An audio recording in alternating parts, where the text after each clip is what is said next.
So, good morning. I'm Nicholas de Mattos. I'm a tutor and a student in the School of Philosophy and Economic Science. I'm going to talk to you this morning about Marie Curie. So I'm just going to show you a picture of her. So Maria Salomea Sklodowska was born the fifth and youngest of the children of Władysław and Bronisława Sklodowski in Warsaw, Poland in 1867. Here's a picture of the family. Actually, we're a family of 7, and there's a reason why there are only 4 here, which will become apparent very soon.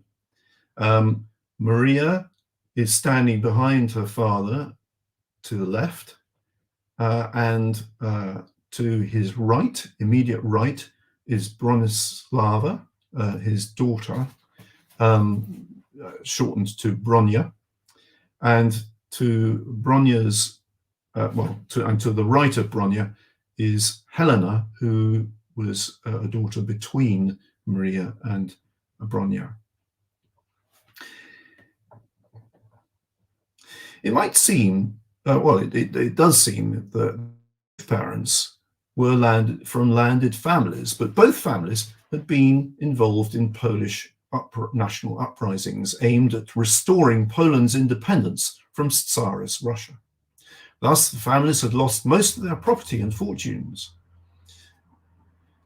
Władysław's father, Joseph, had become head of Lublin Primary School. Władysław himself became a teacher of maths and physics and was appointed director of 2 secondary schools for boys in Warsaw. However, for reasons best known to themselves, the Russian authorities banned laboratory instruction in Polish schools, and Władysław brought much of the defunct equipment home. He used this to his family's advantage and began instructing his 5 children in laboratory work. Władysław became too outspoken in his pro-Polish views. He was fired from his positions and forced into lower-paid teaching jobs. His wife, Bronislava, herself directed a prestigious boarding school for girls in Warsaw, but resigned her position when Maria was born. Unfortunately, the family also lost money on a bad investment, and they had to supplement their income by lodging boys in their house.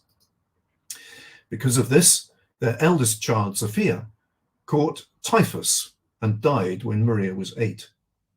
2 years later, Bronislava also died of tuberculosis. Maria was still only 10, but even then, the effect of their deaths was to cast doubt in her mind as to the existence of God, and she was thereafter an agnostic. Maria did well at school, a boarding school for girls from the age of 10, and then a secondary school from which she graduated at 16 with a gold medal. For the next 2 years, she seemed suited to tertiary education, but this, in official Poland, was still closed to women. However, Maria's sister, Bronislava, also known as Bronia, discovered a secret university in Warsaw called, variously and intriguingly, the Flying University, or the Floating University, presumably because it was not attached to pre-existing higher education institutions. But importantly, this university admitted women. Both sisters enrolled and continued their studies. Bronia was interested in medicine and wanted to study in Paris. Maria agreed to sponsor her for 2 years in return for Bronia doing the same for Maria 2 years later. Their father had relatives in the country called the Zurawskis. Maria worked for them as a governess for 2 years and presumably sent money to Bronia. During this time, Maria fell in love with Zurawski's son Kazimierz, who himself was a promising mathematician and future chancellor of Krakow University. But the Zurawskis wouldn't let him marry the poor relation. In 1890, Bronia married another Kazimierz in Paris, and mindful of her obligation to Maria, invited her to join them in Paris and attend the university. However, Bronia and her husband were not yet in a position to sponsor her, and Maria, with the help of her father, who had been able to secure a more lucrative position, had to continue working as a governess in Warsaw to accumulate the necessary funds for the tuition fees. Nevertheless, a cousin, Joseph Boguski, happened at that time to be running a chemistry laboratory at the Museum of Industry and Agriculture. Here it is. And allowed Maria to do some scientific studies there, so she was able to do that at the same time as her paid job. At last, she entered Paris University to study physics, chemistry, and maths. She was 24. She lived initially with her sister and brother-in-law, but then moved to quarters nearer to the university. Marie, as she was called in France, tutored in the evenings to provide herself with a meagre living.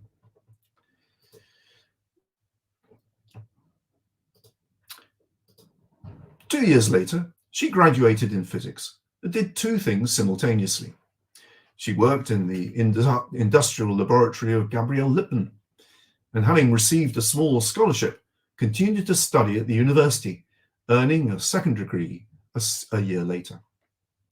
Marie needed more laboratory space, and the Polish physicist Józef Wierusz Kowalski, who had heard of this, introduced her to Marie Curie in his belief that Pierre might know of some extra space.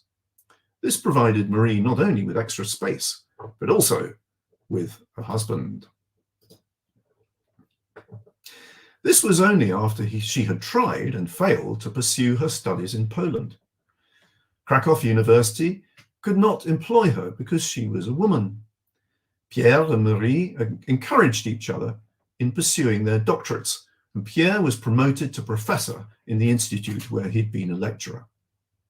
However, some bright spark at the time called Marie Pierre's greatest discovery. They were married in 1895. Marie was 28. Marie and Pierre's journey to discovering polonium, named after Poland, and radium, Latin for ray, was long and complex. Suffice to say, there were many firsts in that journey. Through Maria's studies of uranium, that radiation came from the atom itself, not from its molecules, which disproved the indivisibility of atoms. That there existed something even more radioactive, their word, than uranium, polonium, and later radium. That radium could destroy cancerous cells faster than healthy ones. Marie became the first female member of staff at a higher education institute in Paris. She became the first woman to be awarded a Nobel Prize, and then the first person to be awarded the prize in two different disciplines. The University of Paris, realizing what a groundbreaking pair they had on their staff, did everything they could over the next few years to keep them in Paris, including building them a new, fully equipped laboratory, when a rival institution invited Pierre to join their staff. In quick succession, Marie experienced both joy and tragedy in her family.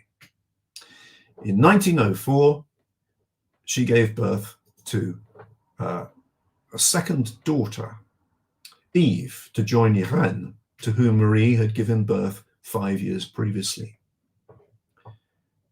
Then, in 1906, Pierre was crossing the road in heavy rain, and a carriage which he hadn't seen ran over him, killing him instantly. Marie was devastated, but it's a measure of her tenacity and indeed her prestige at the university that they offered her Pierre's now vacant chair, which she accepted, and thus became the first woman to become a professor at that university. So let's look at the quote. You'll see it at the top of the chat, I think. All my life through, the new insights of nature made me rejoice like a child. So here was a woman working at the cutting edge of science, and she makes a statement like this. It led me to consider her nature. She didn't just have an acute scientific brain. She also had, sorry, I'm sort of having to readjust things on my screen. Not quite sure what's happened here. Bear with me, sorry. There we are, right. She didn't just have an acute scientific brain. She also had feeling, emotion. As an example, she easily fell in love. Apart from being in love with Kazimierz Zorawski when she was 19, she and her close relationship with Pierre. After his death, she had an affair with the eminent physicist Paul Langevin, shown here on the far right, next to Albert Einstein. England's Ernest Rutherford is standing smiling behind Marie. This picture itself shows her enormous prestige by this time, the only woman at an academic conference of men. This affair got her into deep water, and she had to leave her house with her daughters for a time because of angry mobs. Another piece of evidence for her deep feeling came from the fact that although she and Pierre never had much money, they never sought to make any money from their discoveries. At about the time they visited the Royal Institution in London to give a lecture on radium, only Pierre was allowed to give the address, the business opportunities of the new discovery were already beginning to be exploited. The Curies could have patented their work, but realizing that this would drastically slow down the availability of radium and cancer treatment the world over, they refrained from patenting it as being contrary to the scientific spirit. Similarly, when Marie had graduated in 1893, this is earlier, and she had received a small scholarship, she actually returned it in 1897, the year Irène was born, but also when she started teaching at the École Normale Supérieure, a prestigious teacher training college founded during the French Revolution. In World War I, Marie realized she could use her knowledge of X-rays, an emanation of radium, hence radiology, for the development of which she had jointly received her first Nobel Prize, swiftly to assess the wounded on the field of battle, so that they could be operated on at the earliest opportunity. She spearheaded the provision of mobile radiology units, affectionately known as Petite Curie. And here she is sitting at the wheel of one of these. She also tried to cash in her gold medals to give to the war effort, but the French National Bank refused to accept them. Instead, she bought war bonds. She said, "I'm going to give up the little gold I possess.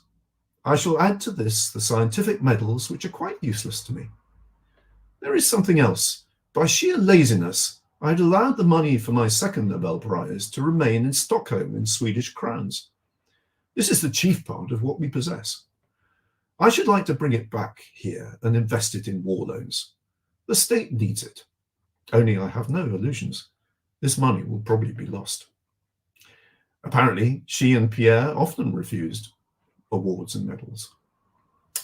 Albert Einstein said of Marie that she was probably the only person who could not be corrupted by fame. It's this combination of cutting-edge scientific brain and a deep altruistic nature that made her rejoice at each new insight of nature like a child. Also telling is another quote.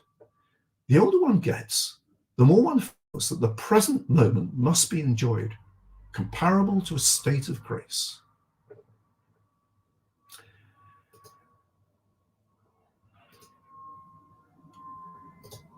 Sorry. There we are. I think right. Here we are.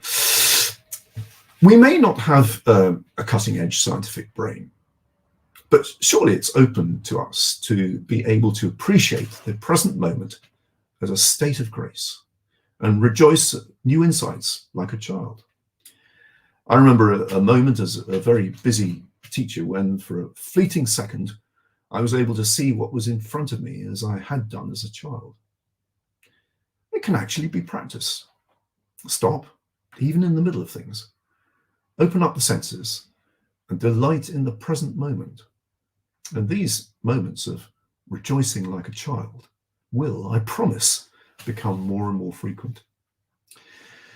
So if you've enjoyed this, then like it and share it, and watch this space for another Philosophy Live next week. Bye-bye.